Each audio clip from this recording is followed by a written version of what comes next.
আজি বনাবলৈ লৈছোঁ মাটি দাইলৰ খাৰ। বহুত দিন হ'ল মাটি দাইলৰ খাৰ খোৱা নাছিলে আমাৰ ঘৰত।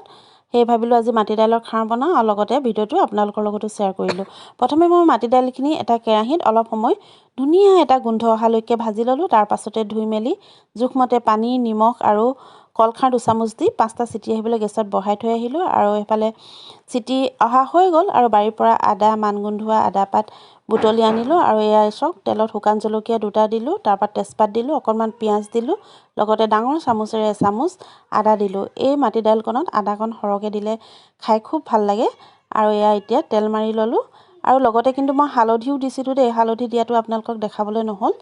আৰু এয়া পানী আউখালি দিলোঁ কুকাৰটো আৰু এইখিনি এতিয়া অলপ সময় উতল আহিবলৈ দি এইফালে আদা পাত, মানগোন্ধোৱা পাত দি দিলোঁ আৰু এয়া চাওক আমাৰ মাটি দালি খাৰ ভাত খাবলৈ ৰেডি হৈয়ে গ'ল।